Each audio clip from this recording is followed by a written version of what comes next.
أعوذ بالله من الشيطان الرجيم بسم الله الرحمن الرحيم وصلى الله وسلم وبارك على حبيبنا محمد وعلى آله وأصحابه أجمعين أما بعد فإن أصدق الكلام كلام الله عز وجل وخير الهدي هدي رسول الله صلى الله عليه وسلم وإن شر الأمور محدثاتها وكل محدثة بدعة وكل بدعة ضلالة وكل ضلالة في النار فيا رب أجرنا من النار بعفوك وأدخلنا الجنة برحمتك يا عزيز يا غفار.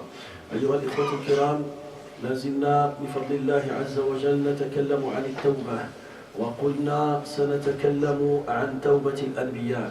Inch'Allah mes frères, toujours on parle sur le repentir sincère et on va commencer de parler sur le repentir des prophètes. Le repentir des prophètes, Allah Azza wa Jal, il nous a raconté des histoires dans le Coran sur des prophètes qui ont fait un repentir. Et la première histoire qui était racontée, c'est l'histoire de Adam alayhi salam. Adam alayhi salam, Allah lui a interdit de manger un fruit d'un arbre au paradis, mais Adam alayhi salam, il a oublié l'interdiction d'Allah Azza wa Jal et il a désobéi aux ordres d'Allah, il a mangé le fruit de cet arbre. Allah Ta'ala, après cette histoire, il nous a dit que Adam a fait un repentir. Adam a fait un repentir. Qala rabbana zalamna anfusana wa in lam taghfir lana wa tarhamna lanakunanna min al-khasirin. Les savants, quand ils ont parlé sur les prophètes, ils nous ont dit que est-ce que le prophète il peut faire un péché ou pas? Hal al-anbiya ya'sun Allah hal yudnibuna aw la yudnibun. Fattafaqa ahlu sunnati wal jama'a. Les savants, ils sont unanimes sur le fait que les prophètes et les messagers d'Allah, ils peuvent jamais faire l'association et la mécréance. Ils ne peuvent jamais tomber dans ce grand péché. أيضا قالوا أن الأنبياء والمرسلين معصومون من الكبائر. Allah Ta'ala, il a préservé ses prophètes et ses messagers de commettre les grands péchés. Jamais il y a un prophète qui peut faire un grand péché. أيضا قالوا أن الأنبياء والمرسلين معصومون في تبليغ الرسالة. Aussi les prophètes et les messagers d'Allah, ils vont jamais trahir le message d'Allah Azza wa Jal et ils vont jamais cacher des informations sur leur peuple qui viennent de la part d'Allah Azza wa Jal. Ma'soumuna fi tabligh. Le moment où il transmet le message, le prophète, le messager d'Allah, il transmet le message complet d'Allah Azza wa Jal. Il ne peut pas commettre une erreur, ou bien une faute, ou bien oublier, ou bien il veut cacher des informations sur son peuple. Jamais. Il ne peut pas faire ça. Ma'soumun fi at-tabligh. ولكن العلماء اختلفوا في الصغائر. Il y a une divergence entre les savants. Est-ce que les prophètes peuvent faire des petits péchés ou bien ils ne peuvent pas faire des petits péchés? طائفة من أهل العلم وهم جمهور العلماء. جمهور العلماء, il y a beaucoup de savants, ils ont dit oui, le prophète il peut faire des petits péchés. Le prophète il peut faire des petits péchés, mais يفعل الصغيرة ولا يقر عليها ويغفرها الله له. Écoutez bien, un être humain normal, il peut faire les petits péchés, mais il peut faire le petit péché et il peut le refaire. Et il peut le refaire. Mais le prophète, ils ont dit, quand il fait un petit péché, jamais il va le refaire. Et Allah, il va pardonner son péché. Allah Ta'ala, yaghfiru lahu dhanbah. Et il ne va jamais refaire le même péché. Un être humain normal, il peut faire un petit péché, et il oublie, il peut le refaire. Mais le prophète, Et le messager, ils ont dit, s'il fait un petit péché, il ne va jamais le refaire et il sera pardonné. Son péché sera pardonné par Allah Azza wa Jal. هذه طائفة. طائفة أخرى من أهل العلم, d'autres savants, ils ont dit non. قالوا, le prophète, il peut faire les petits péchés avant la révélation, avant qu'il devienne prophète. Quand il était un homme normal, لما كان رجلا عاديا بشرا عاديا لا يوحى إليه, à ce moment-là, il peut faire le péché. Mais après la révélation, jamais il pourra faire même les petits péchés, il ne fait pas les petits péchés. Ils ont expliqué le verset coranique qui dit Inna fatahna laka fathan mubina liyaghfira Allahu laka ma taqaddama min dhanbika wa ma ta'akhkhar. Ils ont dit ma taqaddama min dhanbik, ça veut dire les péchés que tu avais avant la révélation. Wa ma ta'akhkhar, c'est après la révélation. Faqalu liyaghfira Allahu laka ma taqaddama min dhanbik, ça veut dire avant la révélation. Ils ont raconté l'histoire de Moussa alayhi salam. Moussa alayhi salam, quand il a tué quelqu'un, cette histoire il s'est passée avant la révélation. قبل أن يكون رسولا. وقال طائفة أخرى من أهل العلم. Et d'autres savants, ils ont dit non. Ils ont dit les fautes que les prophètes ils ont fait, en vérité, c'est pas des péchés. En vérité, c'est pas des péchés. Par exemple, Allah Ta'ala il nous a raconté une histoire dans le Coran sur notre prophète alayhi salatu wassalam. Allah Ta'ala yaqul Ya ayyuhan nabiyyu lima tuharrimu ma ahalla Allah laka tabtaghi mardata azwajik. Cette histoire, oh le prophète, pourquoi tu interdis des choses qui sont licites pour toi et tu fais ça pour satisfaire tes femmes, pour satisfaire certains de tes femmes. Cette histoire, c'est que le prophète alayhi salatu wassalam كان يذهب إلى زوجته زينب رضي الله عنها. Le prophète alayhi salatu wassalam, quand il va chez sa femme Zaynab, il lui prépare du miel. كانت تعد له العسل. والنبي عليه الصلاة والسلام أحب هذا العسل. Il a aimé ce miel. Et il commence à faire des allées et des retours vers Zaynab. فجاءت حفصة رضي الله عنها وعائشة. Les deux femmes, Hafsa, la fille de Omar ibn Khattab, et Aisha رضي الله عنها, la fille de Abu Bakr Siddiq رضي الله عن الجميع, ils se sont mis d'accord, toutes les deux, اتفقا وقالتا إذا دخل عندك رسول الله فقولي له إني أشم فيك رائحة مغافير. رائحة واحد النبتة فيها رائحة قبيحة. Ils se sont mis d'accord, toutes les deux. Si Hafsa il a dit à Aïcha, si le prophète sallam rentre chez toi, il faut lui dire que je sens de ta bouche une odeur d'une plante qui s'appelle al-maghafir et il a une mauvaise odeur. Et toi aussi, s'il vient chez toi, il faut dire pareil. Et c'est ça ce qu'ils ont fait. Dakhal, faqalat ya Rasulullah, inna fika ra'ihat maghafir. Il y a, on sent une odeur de telle plante. Et on sent, l'autre il dit pareil. Faqala al-Nabi sallallahu alayhi wa sallam, je ne vais pas manger le miel. Ce miel-là, je ne vais pas le manger. Est-ce que ça c'est une faute? Est-ce que ça c'est un péché? Les savants ils ont dit ça c'est pas un péché. Ils ont dit parce que le Nabi sallallahu alayhi wa sallam, il n'a pas interdit le miel sur sa communauté. Il n'a pas rendu une chose licite, illicite. لم يحرم ما أحل الله له ولكن il a rendu ça illicite pour lui seulement. حرمه على نفسه. قالوا إذا هنا النبي صلى الله عليه وسلم il a fait ça pourquoi? Parce qu'il y avait un piège qui était préparé par ces deux femmes par jalousie. Et les femmes, ils ont fait ça par quoi? C'est pas pour faire du mal au prophète sallallahu alayhi wa sallam. Non, c'est par jalousie. فلذلك dans le même sourate, vous écoutez le verset coranique qui parle sur les deux femmes. Le Nabi sallallahu alayhi wa sallam dit إن تتوبا إلى الله فقد صغت قلوبكما. إن تتوبا, si il parle, il adresse la parole Allah Ta'ala il adresse la parole à Hafsa et Aïcha. Si vous faites un repentir sincère, alors vos cœurs ils seront pieux. Allah Ta'ala il va purifier vos cœurs. Mais si vous ne faites pas le repentir, peut-être vous méritez la punition de la part d'Allah Azza wa Jal. In tatuba ila Allahi faqad sagat qulubukuma. Alors là, ils ont dit les savants, ça c'est pas une faute, c'est pas un péché. Walakin, le Nabi alayhi salatu wa salam, il a pris une décision. Il a pris une décision, pourquoi?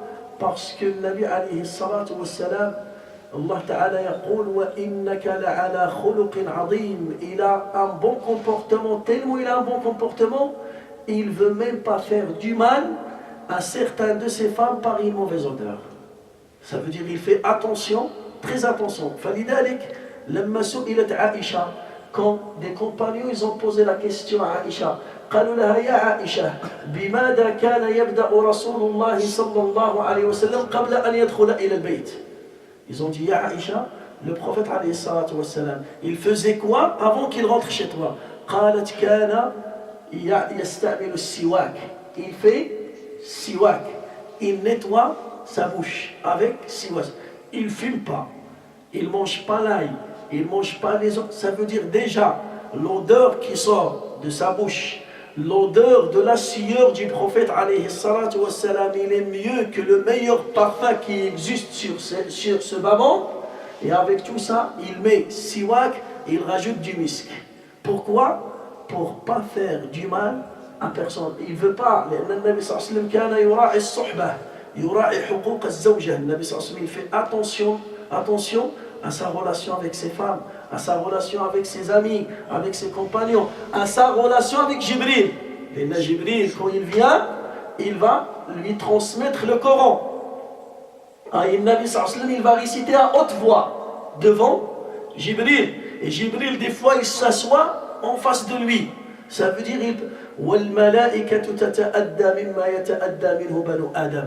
et les mauvaises odeurs qui dérangent les êtres humains dérangent aussi les anges. فلذلك النبي صلى الله عليه وسلم il a interdit ce miel sur lui. Pourquoi? Pour ne pas faire du mal à ses femmes par cette mauvaise odeur. Lui il a pensé que c'est bon, il y a une odeur. ولكن ils ont dit les savants, ça c'est pas un péché. هذا خلاف الأولى. خلاف الأولى. Qu'est-ce que ça veut dire خلاف الأولى? Ça veut dire que le Nabi sallallahu alayhi wa sallam, il n'a pas détaillé, il n'a pas polémiqué avec ses femmes, il n'a pas demandé des preuves, il n'a pas vérifié après leurs paroles. Il a fait confiance totale, il a cru aux paroles de ces deux femmes et c'est bon, il a pris la décision tout seul, sans demander l'avis d'Allah ou bien sans demander et faire une consultation. Ça veut dire il a choisi la chose qui est facile. هذا اسميته في الدين ديالنا خلاف الأولى. خلاف الأولى. مثلا خلاف الأولى. Au lieu de faire la prière au premier temps, tu vas faire dans le dernier temps. Là, qu'est-ce que tu as fait? Tu n'as pas fait un péché. Tu n'as pas commis un péché, mais tu as choisi la valeur qui est moindre. Tu as choisi la récompense qui est un peu baissée. فلذلك هذا c'est pas un péché, هذا c'est pas un ذنب, هذا خلاف الأولى. أيضا il y a une histoire dans le Coran, dans le combat de Badr, في معركة بدر. النبي عليه الصلاة والسلام avec ses compagnons, c'est eux qui ont gagné ce combat. Et ils ont attrapé des otages, des prisonniers. كان عندهم الأسرى. Ils avaient beaucoup de prisonniers. Le prophète alayhi salatu wa salam, il a fait consultation avec Sahaba, Abu Bakr Siddiq et le prophète sallallahu alayhi wa sallam et beaucoup de compagnons, ils ont décidé de faire un échange avec la famille de ces prisonniers. Celui qui veut la liberté de certaines personnes qui est prisonnier, il paye certaines sommes d'argent et on va le libérer. Omar ibn al-Khattab, il a dit non. Il a dit il faut les tuer. Parce que c'est eux. Ils se sont déplacés de Mecca. Ils sont sortis pour le tuer. Il ne faut pas les libérer. Le prophète, alayhi salatu wa salam, il a choisi quoi? Il a choisi de faire le fidya, l'échange. Allah Ta'ala, il a révélé un verset coranique qui dit que Ya Rasulallah, le mieux c'est l'avis de Omar, c'est pas ton avis et c'est pas l'avis de Abu Bakr Siddiq. Est-ce que ça c'est un péché? Les savants, ils ont commencé, ils ont dit ça c'est pas un péché. Le Nabi sallallahu alayhi wa sallam, il a choisi par sa miséricorde, mais la sagesse d'Allah était de ne pas libérer ces gens-là. Pourquoi? Pour faire peur aux autres.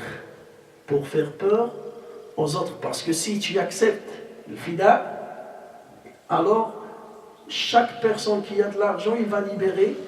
Ça veut dire la prochaine fois, s'il y a une autre guerre contre le prophète et contre Sahaba, ils vont partir, ils vont participer dans cette guerre. Allah Ta'ala yaqul fi surat Tawbah Ma kana li nabiyyin an yakuna lahu asra hatta yudkhina fil ard turiduna arada ad-dunya wallahu yuridu al-akhirah. Vous avez préféré l'argent. Et l'argent, c'est le matériel éphémère de ce bas monde. Et Allah Ta'ala, il vous appelle vers al-akhirah. Falidalik Allah Ta'ala, il a fait le reproche pour son prophète, il lui a dit pourquoi tu as choisi ça, le mieux de choisir ça, mais ils ont dit les savants c'est pas un péché. Hada lisa bidan. Aïdan, Allah Ta'ala, il nous a raconté une autre histoire sur le prophète alayhi salatu wassalam, surat Abasa. Allah Ta'ala yaqul Abasa wa tawalla an ja'ahu al-a'ma. Cette histoire, c'est que le prophète alayhi salatu wassalam, il était en train de faire l'appel aux grosses têtes de Quraysh. Les grosses têtes de Quraysh. On a vu ça, il était en plein discussion, plein dialogue avec ces gens-là. كان يتحاور معهم يدعوهم إلى الإسلام. فجاء عبد الله ابن مكتوم, un compagnon qui s'appelle Abdullah ibn Maktoum. Lui, c'était un musulman. Déjà, il a embrassé l'islam. Il est venu, il a écouté les paroles de Nabi sallallahu alayhi wa sallam. Il est parti pour demander et poser une question au prophète alayhi salatu wa sallam, une question religieuse. Et le prophète alayhi salatu wa sallam, il n'a pas aimé ce geste de la part de son compagnon. Fa'abas, qu'est-ce que ça veut dire? Abasa, ça veut dire il a fermé un peu son visage. Les ulama, ils ont dit, Allah Ta'ala, quand il a dit Abasa wa tawalla an ja'ahu al-a'ma, Allah Ta'ala, il nous dit dans le Coran wa la tanabazu bil alqab. Il ne faut pas citer ton ami avec un mauvais nom. Maintenant, un aveugle. Est-ce que tu peux lui dire l'aveugle? Est-ce que c'est une insulte ou pas? Est-ce que c'est un manque de respect ou pas? Quelqu'un qui boite, hein? Oh, toi qui boite, est-ce que c'est un manque de respect ou pas? Un handicapé, tu vas lui dire, hé, toi l'handicap. Alors là, Allah Ta'ala, il nous dit, c'est interdit de faire ça et de vexer les gens. Et Allah, il a cité le nom de cette personne, il a dit, Al-Ja'ahu Al-A'ma. Pourquoi? Les savants, ils ont dit, Imam Qurtubi rahimahullah et certains d'autres savants, qalu Allah Ta'ala, il a dit l'A'ma. Pourquoi? Il a dit pour donner l'excuse à cet homme et pour montrer que cet homme-là, il n'a pas fait une faute. Si Allah Ta'ala il a dit Abdullah ibn Maktoum, il est venu et il a arrêté le prophète sallallahu alayhi wa sallam en pleine discussion. Est-ce que ça c'est un bon comportement? Le Nabi sallallahu alayhi wa sallam, il est en train de parler avec des gens, de faire da'wa. Et quelqu'un il vient sans dire salam alaykum, sans rien, et il va directement te poser une question. C'est mal poli ou c'est pas mal poli? C'est mal poli. Alors Allah Ta'ala il a dit A'ma, c'est un aveugle, ça veut dire il n'a pas vu. D'autres savants, l'imam al-Fakhr al-Razi, il a dit non. Il a dit même s'il n'a pas vu, il a entendu, il a fait la faute. Il a dit, il a fait une faute. Il a commis une faute parce qu'il a écouté le prophète alayhi salatu wassalam en train de parler, en train de faire da'wa pour ces gens-là. Normalement, il doit venir il doit s'arrêter jusqu'à ce que le prophète alayhi salatu wassalam, il lui donne l'autorisation de parler, et là il pose sa question et il parle. قالوا فلذلك Allah Ta'ala, quand il a dit abasa wa tawalla, là il ne montre, Allah Ta'ala, il ne montre pas la faute du prophète alayhi salatu wassalam, il ne montre la faute de ce compagnon. Allah Ta'ala, il montre la faute de ce compagnon. لأن Allah Ta'ala, dans le verset, quand tu finis le verset, تقول وما يدريك لعله يزكى أو يذكر فتنفعه الذكرى أما من جاءك يسعى وهو يخشى فأنت عنه تلهى. Allah Ta'ala, dans ce verset-là, il nous a raconté l'histoire par détail. Allah Ta'ala, il a honoré cet homme-là, il a dit, celui-là, c'est un aveugle. Pourquoi il a dit aveugle? Ils ont dit pour toucher les cœurs des associateurs. Regardez, c'est un aveugle, mais il a la clairvoyance dans son cœur. Regardez, c'est un aveugle, il sait la vérité, il a accepté l'islam, il suit le prophète sallam. Et vous, vous avez les yeux, vous pouvez voir mieux que lui. Allah Ta'ala, il a fermé vos cœurs et vous pouvez pas voir la vérité. Ça veut dire là, Allah Ta'ala, le reproche qu'il fait là, c'est pour, les savants ils ont dit, c'est pour les associateurs, c'est pour les grosses têtes de Quraysh, pour leur dire, écoutez, c'est un aveugle et il suit la vérité. Et il a accepté le message d'Allah. Et son cœur, il s'est ouvert pour accueillir le message d'Allah. Et vous voyez, vous avez les yeux, vous avez ce bienfait de la part d'Allah. Et avec tout ça, vous ne pouvez pas voir et faire la différence entre la vérité et le mensonge, entre la guidée et l'égarement, entre les paroles d'Allah et les paroles d'un être humain. Regardez, celui-là, il ne voit même pas. Il ne voit même pas le prophète alayhi salatu wassalam. Et il croit que c'est un prophète. Et il croit que c'est un messager. Ça veut dire c'est un reproche pour qui? Pour les associateurs. Pour les grosses têtes de Quraysh. فلذلك قال العلماء, dans cette histoire, on ne voit pas que le prophète a commis un péché. Parce que le Nabi sallallahu alayhi wa sallam, il était en pleine discussion. Peut-être, et lui, il a vu l'aveugle arriver. Et l'aveugle, il veut se purifier. La'allahu yazzakka. Il veut augmenter sa foi, sa relation avec Allah. Il demande, il vient, il court derrière toi. Le Nabi sallallahu alayhi wa sallam, c'est lui qui court derrière les associateurs pour les attirer à l'islam. Et l'aveugle, il court derrière le prophète alayhi salatu wassalam pour se purifier et pour augmenter sa foi. Alors là, le Nabi sallallahu alayhi wa sallam, il avait deux choix. Soit arrêter avec eux et donner le temps à cet aveugle, soit de continuer. فلذلك النبي صلى الله عليه وسلم, il a choisi de continuer. Et Allah, il lui a dit non. La prochaine fois, quand il vient, un aveugle, un pauvre, quelqu'un qui est faible de ta communauté, même si tu es en train de parler avec les grands, tu es en train de parler avec les grosses têtes de la tribu et de ça, il ne faut pas négliger cette personne, il faut arrêter avec eux et suivre. Ça veut dire Allah Ta'ala, il lui a corrigé la décision qu'il a fait. Le Nabi sallallahu alayhi wa sallam, il a fait la décision de continuer avec eux. Pourquoi? Parce qu'il a souhaité dans son cœur que ces gens-là, ils seront guidés vers Allah.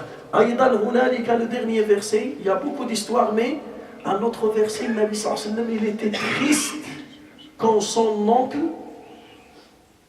quand il n'a pas réussi à guider son oncle Abu Talib vers l'islam. Allah Ta'ala lui a fait une remarque, innaka la tahdi man ahbab walakin Allah yahdi. Allah Ta'ala lui a dit, tu ne peux pas guider ce que tu aimes, mais Allah il guide ce qu'il veut.